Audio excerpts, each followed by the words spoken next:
రోజుకి 100 రూపాయల ఖర్చుతో ఈ మహాలయ పక్షాల్లో మీ పితృదేవతలకు కాశీ మహాక్షేత్రంలో సెప్టెంబర్ 8 నుండి 21 వరకు జరిగే తిలాహోమంలో పాల్గొనండి. నమస్కారం, శ్రీమాత్రే నమః. ప్రస్తుతం మనం శ్రీ శ్రీ శ్రీ ఆనంద శివకామేశ్వరి సన్నిధానంలో ఉన్నామండి. ప్రస్తుతం మనతో పాటు ఉన్నారు మాతాజీ శ్రీ శ్రీ శివకామేశ్వరి ఆనందమయ్య అమ్మ. వారితో మాట్లాడదాం. అమ్మ నమస్కారం. శ్రీమాత్రే నమః. దేవీ శరన్నవరాత్రులు విధి విధానాలు, నియమాలు అసలు ఎలా ఏమిటి? ఎందుకంటే ముందు రోజు అమావాస్యతోనే ఇప్పుడు ప్రారంభమయ్యేది ఎప్పుడు కూడా. మరి ఈసారి ఇంకా పితృపక్షాలు అవ్వడం ఉండే గ్రహణం కూడా ఉందంటున్నారమ్మ, సూర్యగ్రహణం. అవేమన్నా ఎఫెక్ట్ ఉంటుందా? ఇప్పుడు మొదటి రోజు నుంచే ప్రారంభించుకోవాలి కాబట్టి ఎలా చేసుకోవాలి, ఏమేమి సిద్ధపరచుకోవాలి, ఎలాంటి నియమాలు ఉంటాయి, జాగ్రత్తలు, ఇవన్నీ చెప్పండి అమ్మ. యాదేవి సర్వభూతేషు శక్తి రూపేణ సంస్థిత. నమస్తస్యై నమస్తస్యై నమస్తస్యై నమో నమః. శ్రీ గురుభ్యో నమః. శరన్నవరాత్రి యొక్క నియమాలు మీరు అన్నట్టు గ్రహణము, అమావాస్య, ఎప్పుడూ కూడా పితృపక్ష అమావాస్య అయిపోయిన వెంటనే శరన్నవరాత్రులు మొదలవుతాయి. ఈసారి ఏదో గ్రహణం ఉంది అంటున్నారు. మనకి భారతదేశంలో గ్రహణం లేదు అని అంటున్నారు. లేదు కూడా, లేనివి పాటించక్కర్లేదు. స్నానాలు చేయడము, ఇవన్నీ అవసరం లేదు. ఏవైనా మీకు మంత్రదీక్షలు ఉంటే, సూర్యుడు ఎక్కడైనా సూర్యుడే కాబట్టి స్నానం చేసి ఒక గంట జపం చేసుకోండి చాలు. కానీ మిగిలిన వాళ్ళకైతే ఏం పెద్ద నియమాలు అయితే ఏమీ లేవు. ఇక సామాన్లు ఎలా తెచ్చుకోవాలి? ఏముంటాయేమో, పసుపు, కుంకుమ, సాంబ్రాణి తెచ్చుకోండి. అగరబత్తి కంటే కూడా నవరాత్రుల్లో సాంబ్రాణి శ్రేష్టం కాబట్టి సాంబ్రాణి, తర్వాత రోజు కొన్ని పువ్వులు, అమ్మవారికి ఒక దండ, మీరు పెట్టే నివేదనలు మీ శక్తి కొలది మీరు ఏం చేయగలిగితే అవి. అంటే ఆ రోజు పరిగెట్టకుండా ముందే అన్నీ సంసిద్ధం చేసుకోండి. అలాగే కొనుక్కునే వాటిల్లో కూడా కల్తీ లేనివి కొనుక్కోవడానికి ప్రయత్నం చేయండి. ఎందుకంటే పసుపు, కుంకుమ, గంధం ఎక్కువ వాడతాం కాబట్టి, మంచి కుంకుమ ఇప్పుడు మధురై వాళ్ళ కుంకుమ వస్తుంది, అది కూడా బాగుంటుంది. పిఠాదేవాడ లేదా తయారు చేసుకోండి. ఏముంది, కుంకుమరాలు దొరుకుతాయమ్మా. పసుపు మీరు పట్టించుకుని బయట తెచ్చుకుని కొమ్ములు, ఆ కుంకుమరాయి ఇంత వేసి ఆకుపచ్చ రంగులో ఉంటుంది. ఇంత వేసి నూరితే ఎర్రగా ఇంత పౌడర్ వస్తుంది. దాంట్లో మీకు కావలసినవి చేసుకోవచ్చు. జవ్వాది కలపచ్చు, కస్తూరి కలపచ్చు, ఇట్లా రకరకాల పచ్చకర్పూరం కలపచ్చు. ఇట్లా రకరకాలుగా మీరు కుంకుమ తయారు చేసుకోవచ్చు. ఆ పసుపు శ్రేష్టమైనదిగా చూసుకోండి ముఖ్యంగా. ఎందుకంటే కాళ్ళకి రాసుకుంటాం, మొహానికి రాసుకుంటాం, ఎటువంటి కెమికల్స్ లేనివైతే బాగుంటుంది. అదొక్కటి కొంచెం రీసెర్చ్ చేసి తెచ్చుకోండి పసుపు కుంకుమ. అలాగే అమ్మకి సుగంధ ద్రవ్యాలంటే ఇష్టం. అమ్మవారి యొక్క ఉపచారాల్లో ఉపచారం ఉంటుంది, గంధం సమర్పయామి. తర్వాత చక్కగా ఈ సుగంధ ద్రవ్యాలు, జవ్వాది, తర్వాత గోరోజనము, కస్తూరి, ఇలాంటివన్నీ కొద్దిగా పచ్చకర్పూరంలో అవన్నీ కలిపి అమ్మవారికి సమర్పించండి. అన్నిటికన్నా ఇష్టమైనది అమ్మవారికి తాంబూలం.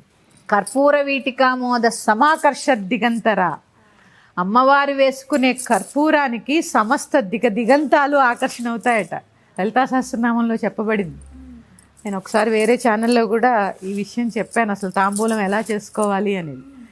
చక్కగా ఏమీ లేదమ్మా, ఎండు ఖర్జూరము, తర్వాత జాజికాయ, జాపత్రి, లవంగ, ఇలాచి, అలాగే పచ్చకర్పూరము, పంచదార, తేనె, జీడిపప్పు వేసుకొని, సున్నం ఇది దొరుకుతుంది, చిన్న ఆకుపచ్చ రంగులో ఉంటుంది. సున్నం ఒకటి తెచ్చి పెట్టుకోండి.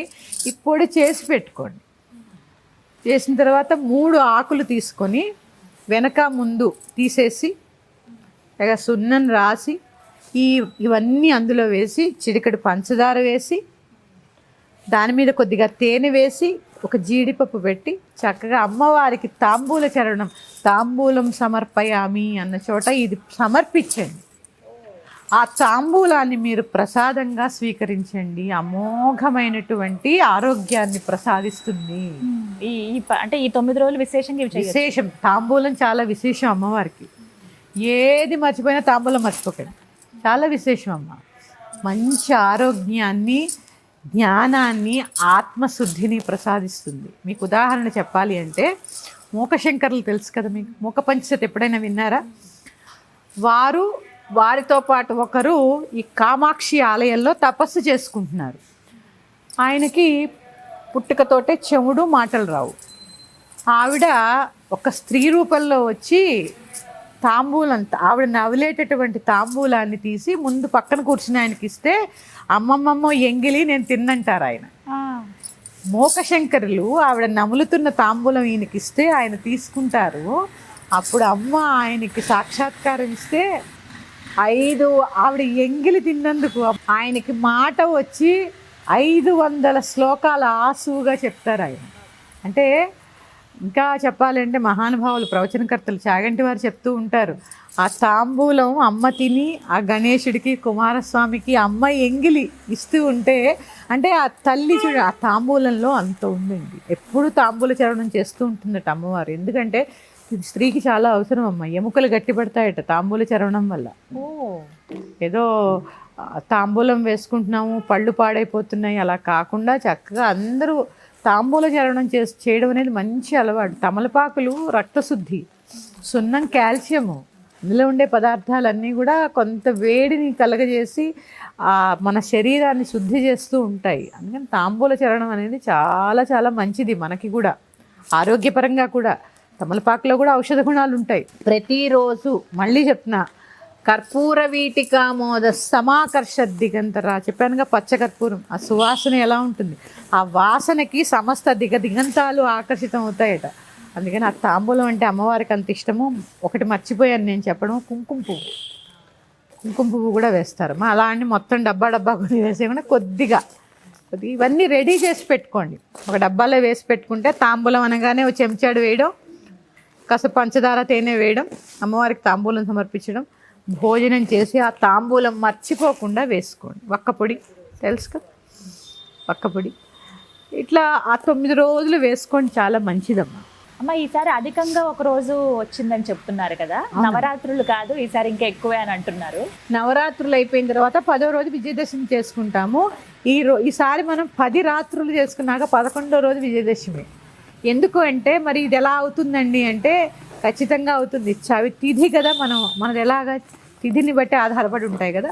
చవితి తిథి 2 రోజులు వచ్చింది, ఒక రోజు పూర్తిగా వచ్చి తర్వాత రోజు సూర్యోదయానికి 2 రోజులు వచ్చింది. అందుకని ఏంటంటే ఇలా అతి ద్వయం వచ్చింది కాబట్టి ఒక అలంకారం కూడా ఎక్కువ వస్తుంది ఈసారి. 4వ రోజు 5వ రోజు అది చవితి 4 కదా, అందుకని ఒక అలంకారం కూడా ఎక్కువ వస్తుంది ఈసారి. అందుకే విశేషంగా 11 ఎప్పుడు కూడా 10 రోజులు అర్చించుకుంటాం, ఈసారి 11 రోజులు అర్చించుకోవచ్చు అమ్మవారిని. అందుకే అమ్మ ఈ రెడీ చేసిన సామాన్లు అయితే ఇవే అమ్మ, పసుపు కుంకుమ సాంబ్రాణి అక్షింతలు కాదమ్మా, అక్షతలు క్షతము కానివి అంటే నాశనము లేనివి. ఇట్లా విరిగిపోయిన బియ్యము చూసుకోండి అమ్మ, బియ్యం కూడా నడుం విరిగిన బియ్యం అక్షంతలు చేయకూడదు. నడుం విరిగిన బియ్యము అలా ధాన్యంలాగే ఉన్న బియ్యం చక్కగా చూసుకొని ఒక డబ్బాలో అన్నీ రెడీ పెట్టుకోండి. ధన్యవాదాలమ్మా. శ్రీమాత్రే నమః.